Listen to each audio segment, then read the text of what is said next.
63세 시어머니는 몸이 점점 나빠지는 이유를 몰랐습니다. 뜻밖의 순간 며느리와 아들의 충격적인 대화를 듣고 말았습니다. 여보, 티 안 나게 조금씩 넣어요. 노인네 눈치 빨라서 조심해야 해. 결국 시어머니는 국을 몰래 숨겨 둘째 아들에게 성분 분석을 맡기고 그 결과는 모두를 충격에 빠뜨렸습니다. 형이 어떻게 엄마한테 그럴 수 있어? 경화죠. 넌 인간도 아니야. 총자지사 어섭니다. 사랑했던 가족이 꾸민 믿을 수 없는 계략, 그리고 법정에서 밝혀진 더 끔찍한 반전까지. 기막힌 이야기 채널을 찾아주셔서 감사합니다. 구독과 좋아요를 누르면 오늘 하루도 만사형통하는 복된 날이 될 겁니다. 서울 강남구 대치동, 낡았지만 튼튼한 3층짜리 상가 건물 하나가 서 있었어요. 건물 외벽은 세월의 흔적을 고스란히 담고 있었지만 그 안에서는 여전히 수많은 사람들이 매일 출퇴근을 반복하고 있었죠. 이 건물의 주인은 올해 63신 오정이었습니다. 오정이는 평생을 식당 주방에서 보낸 사람이었어요. 20살에 시집을 와서 시어머니가 운영하던 작은 국밥집을 물려받았고 새벽 4시면 일어나 육수를 끓이고 밤 11시가 되어서야 가게 문을 닫는 삶을 30년 넘게 이어왔죠. 두 아들을 키우면서도 단 하루도 가게를 쉰 적이 없었습니다. 그렇게 악착같이 모은 돈으로 이 상가 건물을 샀고 지금은 시세로 20억 정도 된다는 얘기를 들었어요. 5년 전 정희는 오랜 세월 서 있던 주방을 떠났습니다. 몸이 예전 같지 않았거든요. 허리도 아프고 무릎도 시큰거렸지만 무엇보다 손이 자꾸 떨렸어요. 그래서 식당을 정리하고 건물 관리만 하며 조용히 지내기로 했죠. 매달 들어오는 임대료만으로도 넉넉하게 살 수 있었으니까요. 정희에게는 두 아들이 있었습니다. 첫째 오승민은 올해 38이었어요. 명문대를 나와서 대기업에 다니던 자랑스러운 아들이었죠. 정희는 승민이 대학에 합격했을 때 얼마나 기뻤는지 몰라요. 동네 사람들에게 자랑하고 다녔고 손님들에게도 국을 한 그릇씩 더 퍼주며 기쁨을 나눴었답니다. 그런 승민이 3년 전에 갑자기 회사를 그만뒀어요. 이유는 말하지 않았지만 정희는 아들이 뭔가 힘든 일이 있었을 거라고 짐작만 했죠. 승민의 아내 윤서영은 35이었습니다. 얼굴도 예쁘고 말도 잘하는 며느리였어요. 처음 만났을 때 정희는 마음에 들었죠. 하지만 시간이 지나면서 서영의 모습이 조금씩 달라졌어요. 명품 가방을 사들고 오고 비싼 옷을 입고 나타났죠. 게다가 결혼한 지 7년이 지났는데도 아이가 없었어요. 병원에서 불임 판정을 받았다는 얘기를 듣고 정희는 며느리가 안쓰러웠지만 서영은 그 이후로 더 예민해졌답니다.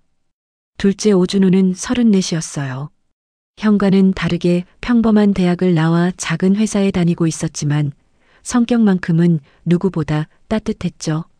일주일에 2~3번은 어머니를 찾아와 밥을 같이 먹고 이야기를 나눴습니다. 정희는 준호와 있을 때가 가장 편했어요. 요즘 들어 정희는 몸이 이상했습니다. 왜 이렇게 자꾸 어지럽지? 아침에 일어나면 머리가 멍했고 걸을 때마다 중심을 잡기 힘들었어요. 손도 예전보다 더 심하게 떨렸죠. 처음에는 그냥 나이 탓이라고 생각했어요. 60을 넘기면 다들 이런가 보다 하고 넘겼죠. 하지만 증상은 점점 심해졌습니다. 어느 날 참다 못해 병원에 갔어요. 의사는 여러 가지 검사를 했지만 특별한 이상을 찾지 못했어요. 혈압도 정상이고 당뇨도 없으시네요. 스트레스 때문일 수도 있으니 푹 쉬세요. 정희는 고개를 끄덕이며 병원을 나왔습니다. 그래, 그냥 나이 탓이겠지.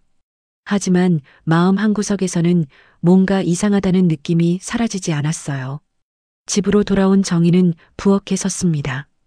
오랜만에 국을 끓이고 싶었어요.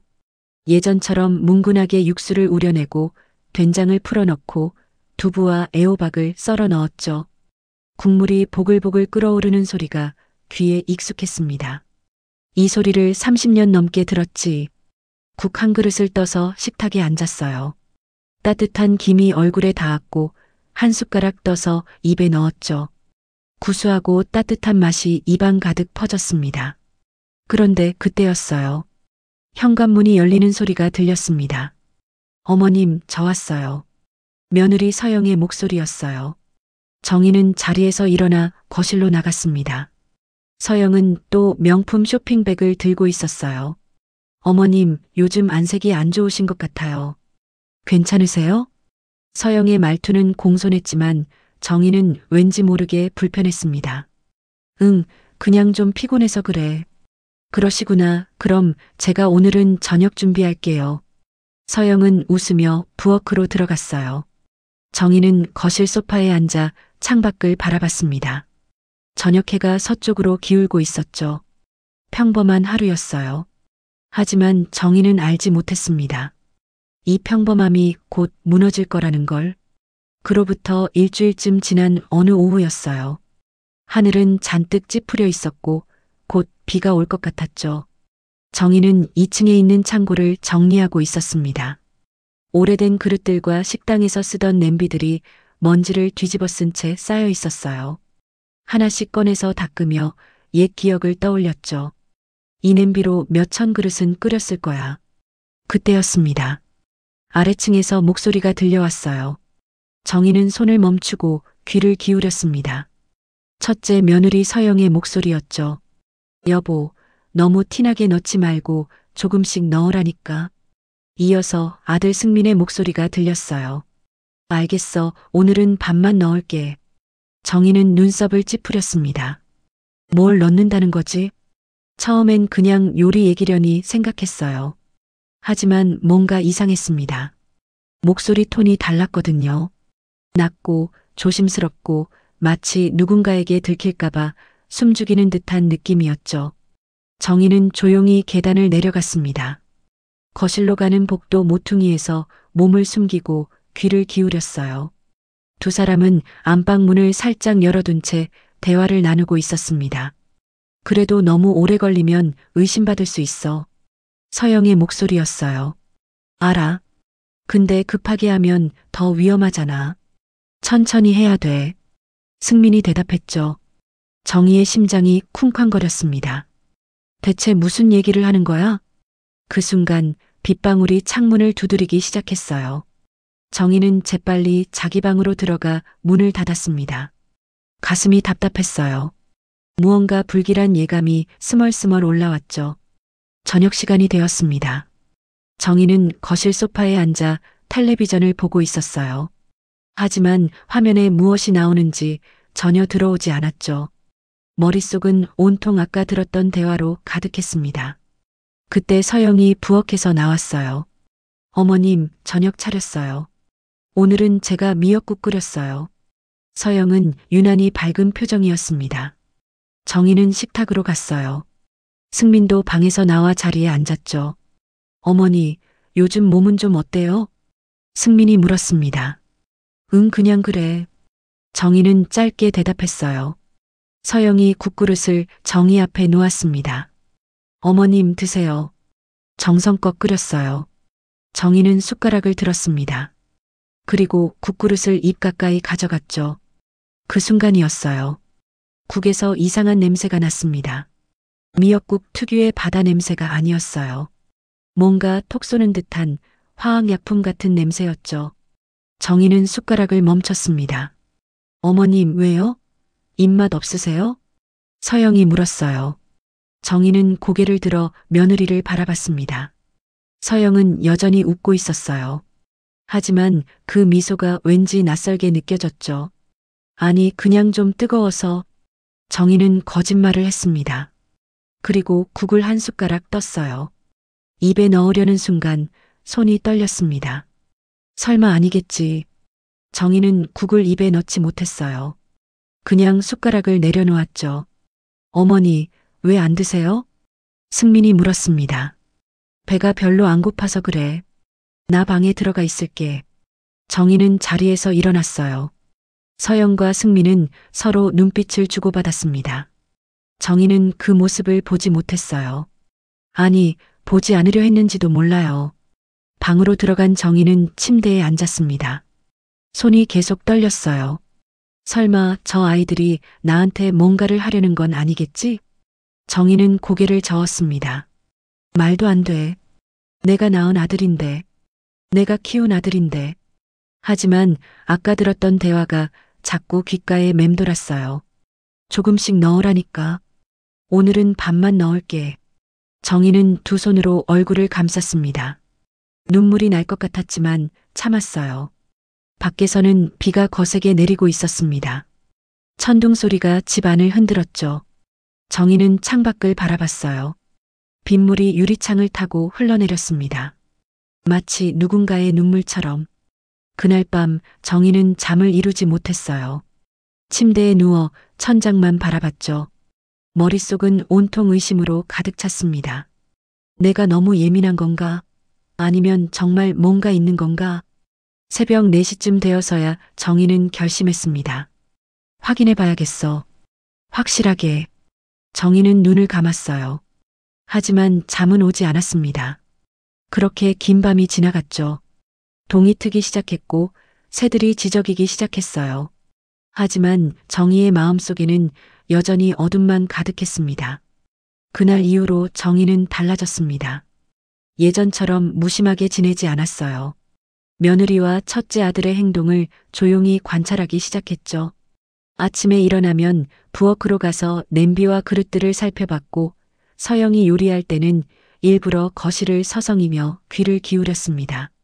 며칠을 지켜본 결과 이상한 점들이 하나둘 보이기 시작했어요. 첫 번째는 부엌 문이었습니다. 서영이 요리할 때마다 부엌 문을 꼭 닫았어요. 예전엔 그러지 않았거든요. 문을 활짝 열어두고 요리하면서 정희와 이런저런 얘기를 나눴었죠. 그런데 요즘은 달랐습니다. 문을 닫고 승민을 부엌으로 불러들이고 둘이서 속삭이듯 무언가를 나눴어요. 두 번째는 흰색 통이었습니다. 어느 날 저녁 정희는 부엌 싱크대 아래 수납장을 열어봤어요. 평소엔 냄비와 프라이팬이 들어있던 자리였죠. 그런데 거기에 처음 보는 흰색 플라스틱 통이 있었습니다. 뚜껑이 꼭 닫혀 있었고 라벨도 없었어요. 정희는 조심스럽게 통을 꺼냈습니다. 무게가 꽤 있었어요. 뚜껑을 열려고 했지만 그 순간 현관문 열리는 소리가 들렸죠. 정희는 재빨리 통을 제자리에 넣고 수납장을 닫았습니다. 어머님, 저 왔어요. 서영의 목소리였어요. 정희는 아무렇지 않은 척 거실로 나갔습니다. 응, 왔구나. 서영은 또 쇼핑백을 들고 있었어요. 이번엔 명품 브랜드 로고가 크게 박힌 가방이었죠. 어머님, 이거 제가 할인해서 샀어요. 예쁘죠? 서영은 밝게 웃었습니다. 정희는 고개를 끄덕였지만 속으로는 의문이 들었어요. 승민이가 회사를 그만뒀는데 돈은 어디서 나는 거지? 세 번째는 승민의 태도였습니다. 예전에 승민은 어머니를 자주 찾아왔어요. 일주일에 한 번은 꼭 집에 와서 밥을 먹고 어머니 안부를 물었죠. 하지만 요즘 승민은 달랐습니다. 정희를 마주치면 눈을 피했고 대화도 짧게 끊었어요. 뭔가 숨기는 듯한 느낌이었죠. 어느 날 밤 정희는 승민의 방문 앞을 지나가다가 멈췄습니다. 안에서 목소리가 들렸거든요. 안 돼. 이번 주까지 꼭 갚아야 한다고. 승민의 목소리였어요. 다급하고 절박했죠. 알았어, 알았다고. 그러니까 좀 더 기다려달라고 해. 서영의 목소리도 이어졌습니다. 정희는 숨을 죽이고 귀를 기울였어요. 어머니 상가만 있으면 우리 다시 시작할 수 있어. 조금만 참자. 서영의 말에 정희는 온몸에 소름이 돋았습니다. 상가 내 상가를 노리는 거야? 정희는 재빨리 자기 방으로 돌아갔어요. 심장이 미친 듯이 뛰었습니다. 며칠 뒤 정희는 둘째 아들 준호에게 전화를 걸었습니다. 준호야, 엄마야. 어머니, 무슨 일이세요? 준호의 목소리는 언제나처럼 따뜻했어요. 그냥 내 목소리 듣고 싶어서. 정희는 말을 아꼈습니다. 아직 확실하지 않은데 아들을 걱정시키고 싶지 않았거든요. 어머니, 저 주말에 갈게요. 같이 밥 먹어요. 그래, 그러자. 전화를 끊고 난 뒤 정희는 창밖을 바라봤습니다. 내가 미친 건가 아니면 정말 위험한 건가. 그날 저녁 또다시 서영이 저녁을 차렸어요. 어머님, 오늘은 된장찌개 끓였어요. 정희는 식탁에 앉았습니다. 찌개를 보는 순간 또다시 그 냄새가 났어요. 톡 쏘는 듯한 이상한 냄새. 정희는 숟가락을 들었지만 입에 넣지 않았습니다. 어머님, 왜 안 드세요? 서영이 물었어요. 오늘은 입맛이 없네. 미안하구나. 정희는 자리에서 일어났습니다. 그리고 방으로 돌아가기 전에 부엌을 힐끗 봤어요. 싱크대 아래 그 흰색 통이 보였습니다. 정희는 결심했어요. 오늘 밤에 확인해 봐야겠어. 밤 11시쯤 집안이 조용해졌습니다. 승민과 서영은 방에 들어갔고 불이 꺼졌어요. 정희는 조용히 방문을 열고 부엌으로 갔습니다. 손전등을 켜고 싱크대 아래 수납장을 열었죠. 흰색 통이 그대로 있었어요. 정희는 손이 떨렸지만 통을 꺼냈습니다. 뚜껑을 열었어요. 안에는 투명한 액체가 담겨 있었습니다. 냄새를 맡는 순간 정희는 뒤로 물러섰어요. 이건 락스야. 정희의 손에서 통이 떨어질 뻔했습니다. 온몸이 얼어붙었어요. 정말이었어, 정말 나를. 정희는 통을 다시 제자리에 넣고 수납장을 닫았습니다. 방으로 돌아와 침대에 앉았죠. 눈물이 흘러내렸어요. 내가 낳은 아들이 나를 죽이려 한다니. 정희는 이불을 뒤집어 쓰고 소리 없이 울었습니다. 그날 밤은 정희의 인생에서 가장 긴 밤이었어요. 다음 날 아침 정희는 일찍 일어났습니다.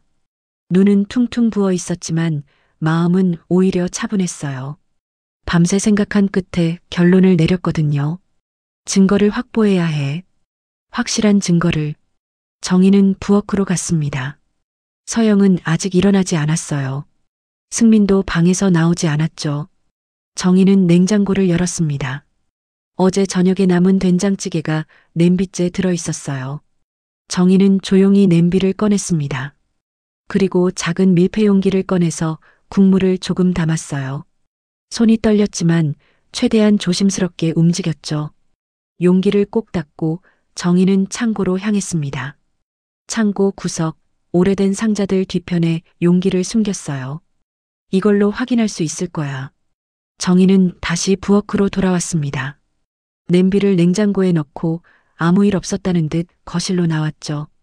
오전 10시쯤 정희는 둘째 아들 준호에게 전화를 걸었습니다.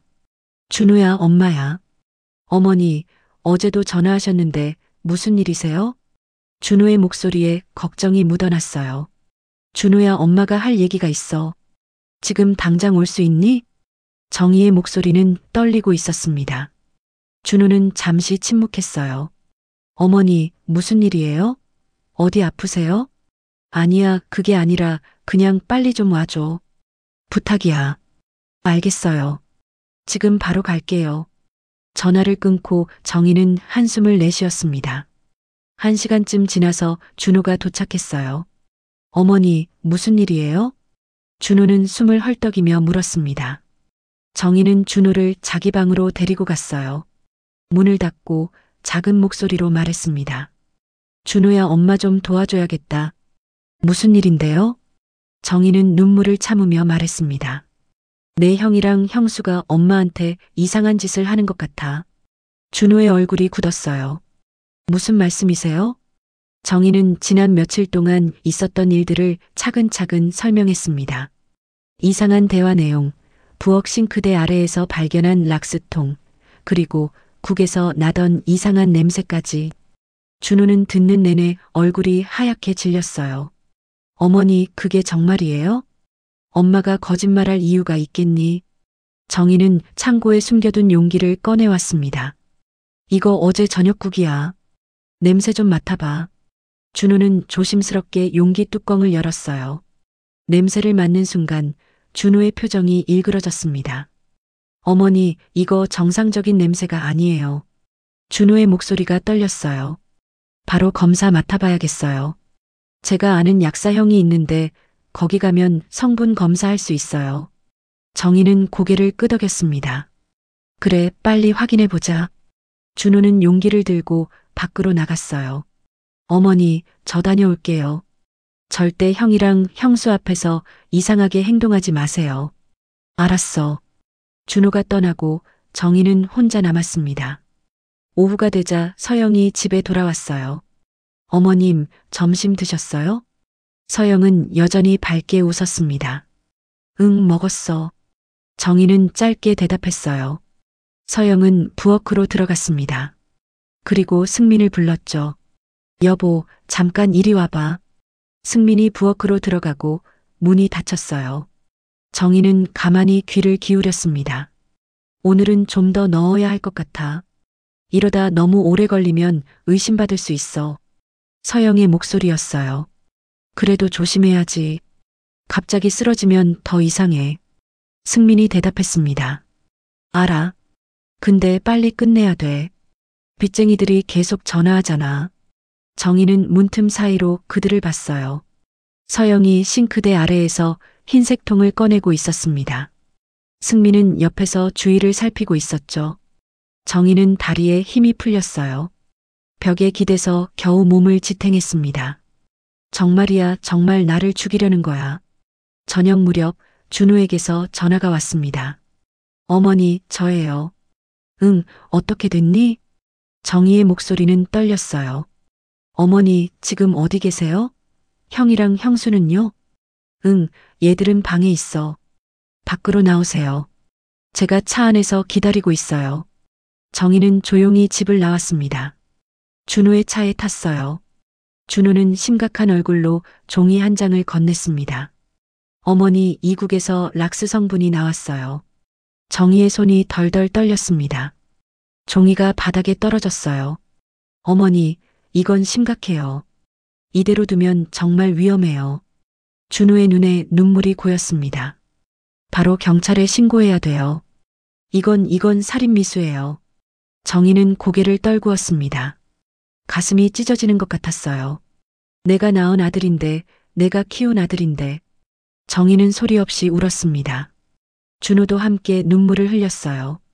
차 안은 슬픔으로 가득 찼습니다. 다음 날 아침 준호는 어머니를 모시고 경찰서로 향했습니다. 정희는 밤새 한숨도 자지 못했어요. 눈은 퉁퉁 부어 있었고 얼굴은 창백했죠. 어머니, 괜찮으세요? 준호가 걱정스러운 목소리로 물었습니다. 응, 괜찮아. 정희는 대답했지만 전혀 괜찮지 않았어요. 경찰서에 도착했습니다. 담당 형사는 50대 중반쯤 되어 보이는 남자였어요. 어떻게 오셨습니까? 정희는 떨리는 목소리로 상황을 설명했습니다. 며느리와 아들이 자신의 음식에 락스를 넣고 있다는 것, 성분 검사 결과까지. 형사는 심각한 표정으로 서류를 작성했어요.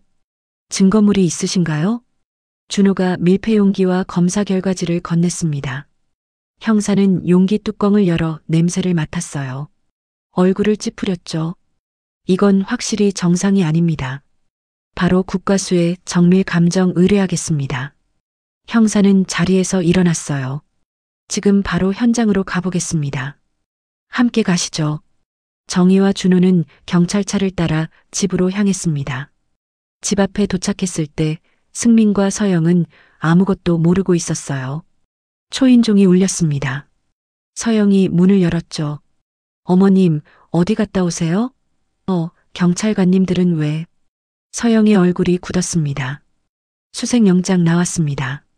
들어가겠습니다. 형사들이 집 안으로 들어왔어요. 승민이 방에서 나왔습니다. 무슨 일이에요? 왜 경찰이? 승민은 어머니를 봤어요. 정희와 눈이 마주쳤죠. 승민의 얼굴이 하얗게 질렸습니다. 형사들은 곧장 부엌으로 향했어요. 싱크대 아래 수납장을 열었죠. 그리고 흰색 통을 꺼냈습니다. 이게 뭡니까? 형사가 물었어요. 서영은 아무 말도 하지 못했습니다. 승민은 고개를 돌렸어요. 형사가 통 뚜껑을 열었습니다. 락스네요. 왜 이런 걸 부엌 수납장에 넣어두셨습니까? 그냥 청소용으로. 서영이 떨리는 목소리로 대답했어요. 청소용이면 화장실이나 베란다에 두시지 왜 음식 보관하는 싱크대 안에 넣어두셨습니까? 형사의 날카로운 질문에 서영은 입을 다물었습니다. 형사들은 계속 수색했어요. 냉장고를 열고 냄비를 확인하고 서랍을 뒤졌죠. 그리고 승민의 방 책상 서랍에서 작은 주사기와 스포이드를 발견했습니다. 이건 또 뭡니까? 형사가 비닐장갑을 낀 손으로 주사기를 들어 보였어요. 승민은 아무 말도 하지 못했습니다. 두 분 동행하셔야겠습니다. 형사가 수갑을 꺼냈어요. 그 순간 서영이 무릎을 꿇었습니다. 어머님, 어머님 미안해요. 우리가 미쳤어요. 서영은 울부짖었어요. 우리 가족이 죽을 수 없었어요. 빚쟁이들이 매일 찾아와서 집에까지 쳐들어와서 우리 살 길이 없었어요. 정희는 차갑게 서영을 내려다봤습니다. 그래서 나를 죽이려고 했어? 정희의 목소리는 떨리지 않았어요. 저 상가만 있으면 우리도 다시 시작할 수 있었어요. 어머님은 나이도 많으시고 어차피. 서영은 말을 잇지 못했습니다. 승민은 벽에 기댄 채 고개를 숙이고 있었어요. 오승민 씨, 윤서영 씨, 살인미수 혐의로 긴급 체포합니다. 형사가 수갑을 채웠습니다. 서영은 계속 울부짖었어요. 어머님, 제발 한 번만 용서해 주세요. 승민은 끌려가면서 어머니를 봤습니다. 눈에 눈물이 가득했죠. 어머니 죄송합니다. 승민의 목소리는 작고 떨렸어요. 정희는 대답하지 않았습니다. 그냥 서 있을 뿐이었죠. 두 사람이 경찰차에 실려갔습니다. 준호는 어머니를 부축했어요. 어머니 앉으세요. 정희는 소파에 주저앉았습니다. 온몸에서 힘이 빠졌어요. 엄마가 뭘 잘못했을까? 정희는 중얼거렸습니다. 어머니 잘못 없어요. 어머니는 아무 잘못 없어요. 준호는 어머니를 꼭 안았어요. 두 사람은 한참을 그렇게 있었습니다. 밖에서는 해가 중천에 떠 있었지만 집안은 어두웠어요. 며칠 뒤 국과수에서 정밀 감정 결과가 나왔습니다. 냄비에 남아있던 국에서 차아염 소산 나트륨, 즉 락스의 주성분이 검출됐어요. 치사량은 아니었지만 지속적으로 섭취할 경우 장기 손상과 신경계 이상을 일으킬 수 있는 양이었죠. 형사가 정희에게 전화를 걸었습니다. 피해자분 검사 결과 나왔습니다. 명백한 살인미수입니다. 정희는 전화를 받고 한참을 말이 없었어요. 감사합니다. 정희는 짧게 대답하고 전화를 끊었습니다. 창밖을 바라봤죠. 하늘은 맑았지만 정희의 마음은 먹구름으로 가득했습니다. 내가 낳은 아들이 나를 죽이려 했다니. 정희는 눈을 감았어요. 눈물이 흘러내렸습니다. 하지만 이제 더 이상 울지 않기로 했어요. 이제부터가 진짜야. 법정에서 끝을 봐야 해. 정희는 주먹을 쥐었습니다. 손이 여전히 떨렸지만 마음만큼은 단단했어요. 구치소 면회실. 정희는 유리창 너머로 아들 승민을 마주했습니다. 승민은 수감복을 입고 있었어요. 얼굴은 수척했고 눈은 충혈되어 있었죠. 정희는 수화기를 들었습니다. 승민도 천천히 수화기를 들었어요. 두 사람은 한참 동안 아무 말도 하지 못했습니다. 침묵이 흘렀죠. 먼저 입을 연 건 승민이었어요. 어머니, 저 정말 죄송합니다. 승민의 목소리는 떨리고 있었습니다. 정희는 대답하지 않았어요. 그저 아들을 바라볼 뿐이었죠. 어머니, 제가 어떻게 이렇게 됐는지 말씀드려도 될까요? 승민이 조심스럽게 물었습니다. 정희는 고개를 끄덕였어요. 승민은 깊게 숨을 들이쉬었습니다. 저 회사 다닐 때까지만 해도 괜찮았어요. 명문대 나오고 대기업 들어가서 어머니 자랑스러운 아들이었죠. 승민의 눈에 눈물이 맺혔어요. 그런데 3년 전쯤이었나 동료가 인터넷 도박 얘기를 했어요. 처음엔 그냥 재미로 시작했어요. 100만 원 넣으면 200만 원이 되고 300만 원이 되고 신기했죠. 정희는 가만히 들었습니다. 그렇게 한두 달은 돈을 땄어요. 1000만 원까지 불렸죠. 그런데 그게 함정이었어요. 승민은 눈물을 닦았어요. 어느 날부터 계속 잃기 시작했어요. 딴 돈 다 날리고 원금까지 날리고 그런데도 멈출 수가 없었어요. 다음번엔 딸 거라고, 다음번엔 본전 찾을 거라고 그렇게 생각했죠. 정희의 눈빛이 흔들렸습니다. 결국 적금도 다 깨고 예금도 다 털었어요. 그래도 모자라서 대출을 받기 시작했어요. 제1은행, 국민은행, 저축은행 받을 수 있는 데는 다 받았어요. 승민의 목소리는 점점 작아졌어요. 회사에서도 들켰어요. 업무 시간에 도박 사이트 접속한 게 적발됐죠. 상사가 불러서 자진 퇴사하라고 했어요. 안 그러면 징계 들어간다고. 정희는 눈을 감았습니다. 그렇게 회사를 나왔어요. 어머니한테는 말씀 못 드렸죠. 차마 어떻게 말씀드려요. 승민은 흐느꼈습니다. 빚이 억 단위가 됐어요. 이자만 한 달에 300만 원이었어요. 일용직 뛰어봤지만 이자도 못 갚았죠. 정희는 수화기를 꽉 쥐었어요. 빚쟁이들이 집까지 찾아왔어요. 문 두드리고 협박하고 서영이는 매일 울었어요. 우리 둘 다 죽고 싶었어요. 승민은 고개를 숙였습니다. 그때 서영이가 말했어요. 어머니 상가만 있으면 우리 다시 시작할 수 있다고. 빚도 다 갚고 새로 사업도 할 수 있다고. 정희의 가슴이 미어졌어요. 처음엔 저도 말렸어요. 그게 무슨 말이냐고, 어머니한테 어떻게 그럴 수 있냐고. 근데 승민은 말을 잇지 못했습니다. 한참 뒤에야 다시 입을 열었어요. 어느 날 밤 빚쟁이들이 집에 쳐들어왔어요. 서영이를 끌고 가려고 했어요. 돈 없으면 몸으로 갚으라고. 저는 그걸 막을 수가 없었어요. 승민은 양손으로 얼굴을 감쌌습니다. 그날 밤 서영이가 울면서 말했어요. 이대로는 우리 둘 다 죽는다고. 어머니는 나이도 많으시니까 차라리. 정희는 눈물을 흘렸어요. 저도 미쳤던 거예요, 어머니. 정말 미쳤던 거예요. 그 말에 고개를 끄덕였으니까. 승민은 유리창에 이마를 댔습니다. 처음엔 락스를 조금만 넣었어요. 어머니가 서서히 약해지시게 그러다 돌아가시면 자연사처럼 보이게. 정희는 입술을 깨물었어요. 근데 어머니가 안 드시는 날도 있고 의심하시는 것 같아서 서영이가 더 넣자고 했어요. 저는 그냥 따랐어요. 승민은 울먹였습니다. 어머니, 저는 그냥 살고 싶었어요. 서영이랑 같이 그냥 평범하게 살고 싶었어요. 정희는 수화기 너머로 아들을 바라봤습니다. 승민아. 정희의 목소리가 떨렸어요. 너는 나를 죽이면서까지 살고 싶었니? 승민은 대답하지 못했습니다. 내가 태어났을 때 엄마는 너무 기뻤어. 처자들이라고 너를 얼마나 아꼈는지 아니? 정희는 눈물을 닦았어요. 밤새워 아파도 병원 데리고 가고 좋은 거 먹이려고 내가 굶기도 하고 내가 공부한다고 하면 학원비 아끼지 않았어. 승민은 고개를 숙였습니다. 그렇게 키운 아들이 나를 죽이려 했어. 정희의 목소리는 차가웠어요. 어머니, 죄송합니다. 정말 죄송합니다. 승민은 바닥에 주저앉아 울었습니다. 정희는 수화기를 내려놓으려 했어요. 그런데 멈췄습니다. 승민아. 승민이 고개를 들었어요.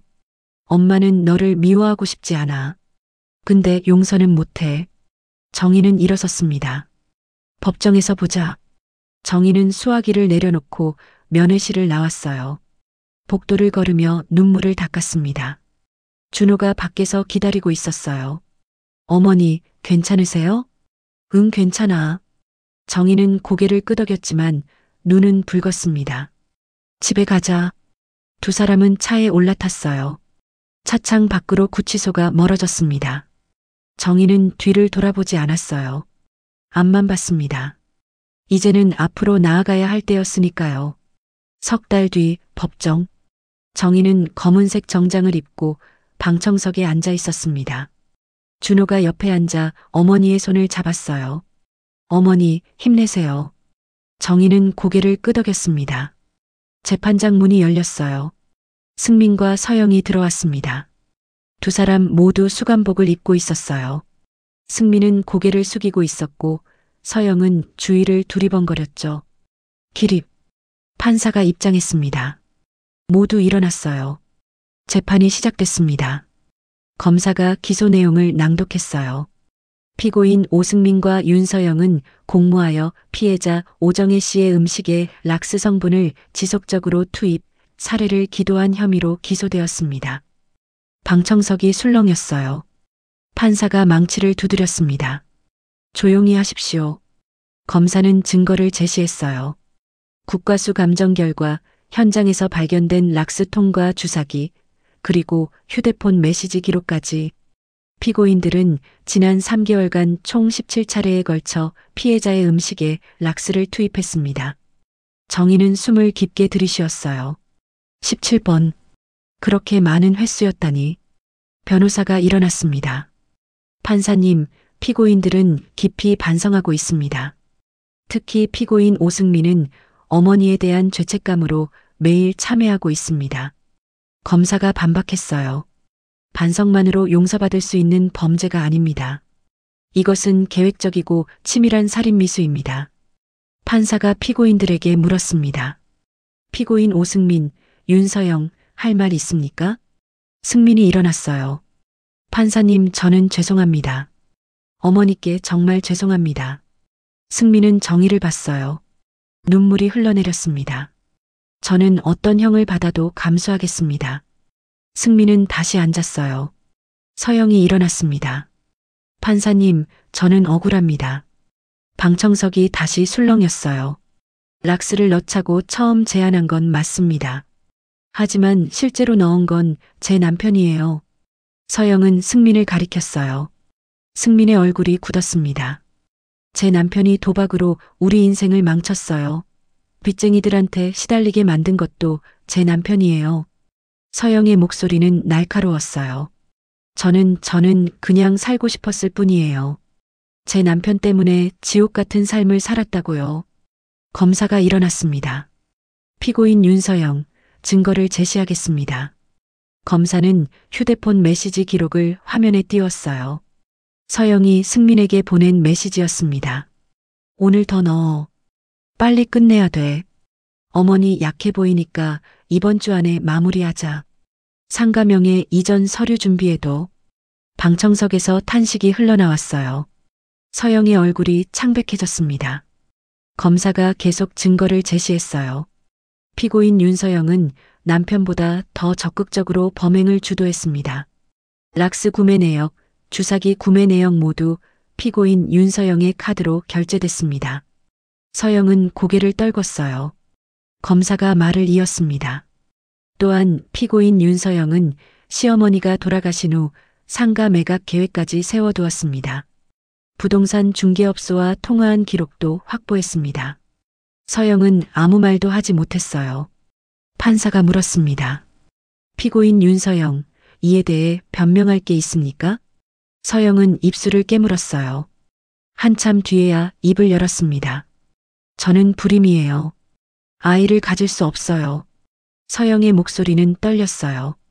시댁 식구들한테 매일 눈치 받았어요. 아이 안 낳냐고, 며느리 자격 없다고 친정 부모님도 창피해 하셨어요. 서영은 울먹였습니다. 그러니까 명품이라도 사야 했어요. 그래야 제가 사람 같았어요. 정희는 서영을 바라봤습니다. 서영이 정희와 눈이 마주쳤어요. 어머님, 저도 힘들었어요. 정희는 고개를 돌렸습니다. 더 이상 듣고 싶지 않았어요. 판사가 말했습니다. 피고인 오승민, 마지막 할 말 있습니까? 승민이 일어났어요. 판사님, 그리고 어머니. 승민은 정의를 받습니다. 서영이가 제안한 건 맞습니다. 하지만 제가 거절했어야 했어요. 승민의 목소리는 떨렸어요.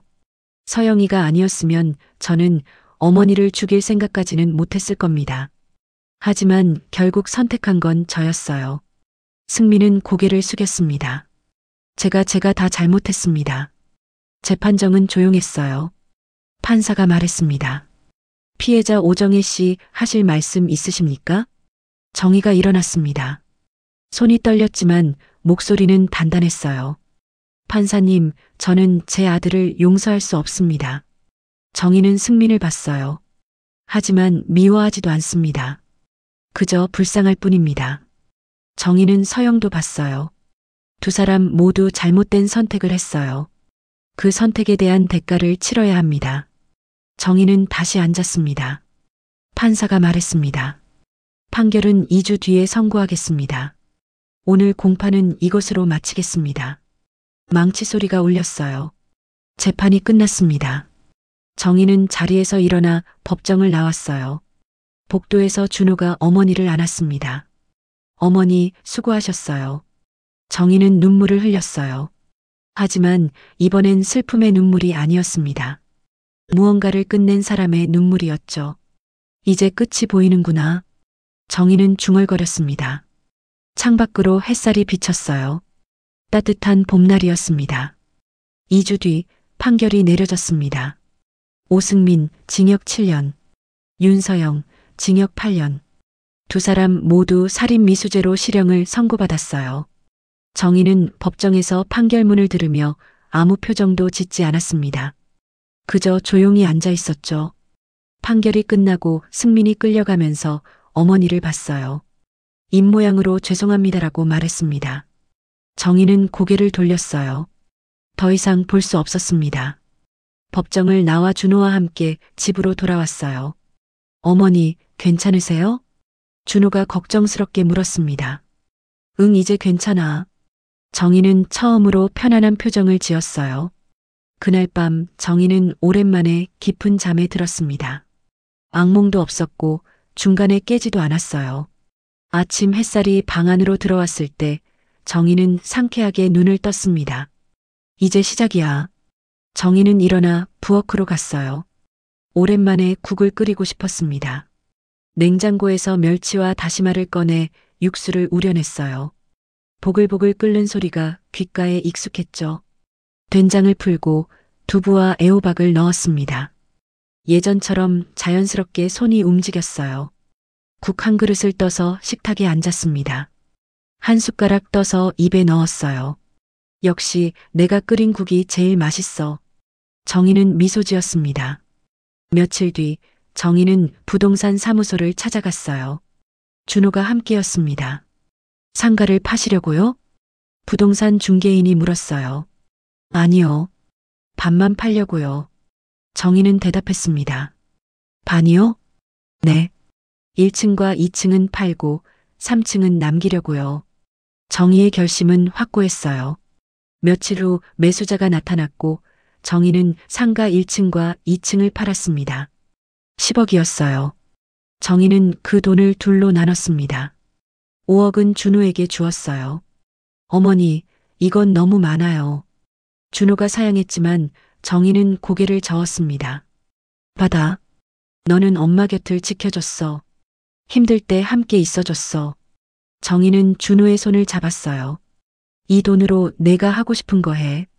결혼도 하고 집도 사고. 준호는 눈물을 흘렸습니다. 어머니 감사합니다. 나머지 5억은 정희가 지역 아동센터에 기부했어요. 아동센터 원장이 찾아와서 정희의 손을 꼭 잡았습니다. 정말 감사합니다. 이 돈으로 아이들이 많은 도움을 받을 거예요. 정희는 미소 지었어요. 아이들이 잘 자랐으면 좋겠어요. 욕심 부리지 않고 바르게. 정희는 말을 이었습니다. 사람이 욕심 부리면 얼마나 무서워지는지 봤거든요. 원장은 고개를 끄덕였어요. 석 달 뒤 정희는 작은 식당을 열었습니다. 상가 3층 한쪽을 개조해서 만든 조그만 식당이었어요. 간판에는 정인의 국밥이라고 적혀 있었습니다. 예전에 운영하던 식당 이름 그대로였죠. 오픈 첫날 손님들이 하나둘 찾아왔어요. 여기 국밥 맛있다고 소문났던 곳 아니에요? 맞아요. 40년 넘게 하신 분이에요. 정희는 주방에서 국을 끓였습니다. 뭉근하게 우려낸 육수에 고기를 넣고 파를 송송 썰어 넣었어요. 손님에게 국밥을 내오며 말했습니다. 맛있게 드세요. 손님은 한 숟가락 떠서 먹었어요. 아, 이 맛이에요. 예전 그 맛 그대로네요. 정희는 흐뭇하게 웃었습니다. 저녁 무렵 준호가 식당에 왔어요. 어머니, 장사 잘 되시네요. 그러게. 오늘 생각보다 손님이 많이 왔어.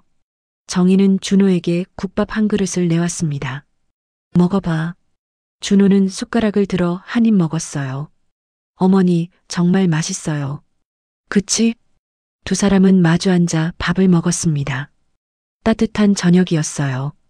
어머니, 형 면회 가실 거예요? 준호가 조심스럽게 물었습니다. 정희는 잠시 생각했어요. 아직은 아니야. 정희는 고개를 저었습니다. 아직은 마음이 준비가 안 됐어. 하지만 언젠가는 가야겠지. 준호는 고개를 끄덕였어요. 서두르지 마세요. 어머니 마음 편할 때 가시면 돼요. 정희는 아들의 손을 잡았습니다. 고맙다, 준호야. 그날 밤 정희는 식당 문을 닫고 혼자 앉아 있었어요. 창밖으로 도시의 불빛이 반짝였습니다. 정희는 주방을 바라봤어요. 냄비가 깨끗이 씻겨 있고 도마도 정리돼 있었죠. 이제 다시 시작이야. 정희는 일어나서 식당 안을 둘러봤습니다. 작지만 아늑한 공간이었어요. 정희는 미소 지었어요. 그래도 나는 가족을 미워하지 않으련다. 정희는 혼자 중얼거렸습니다. 승민이도 서영이도 그저 잘못된 선택을 한 불쌍한 사람들일 뿐이야. 정희는 창밖을 바라봤어요. 별이 반짝이고 있었습니다. 사람은 누구나 실수를 해. 중요한 건 그 실수에서 뭘 배우느냐지. 정희는 깊게 숨을 들이쉬었어요. 가슴이 편안했습니다.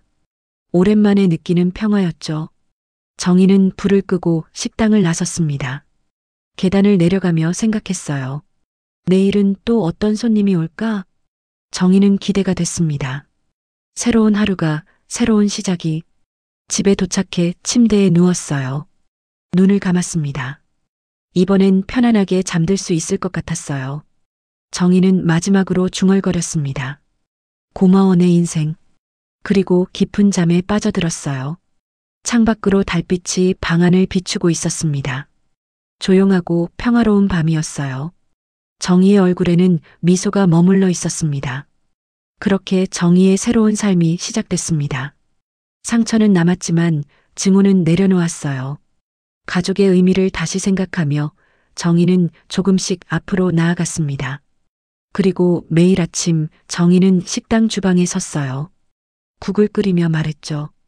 오늘도 좋은 하루가 될 거야. 그 말처럼 정희의 하루하루는 조금씩 나아지고 있었습니다.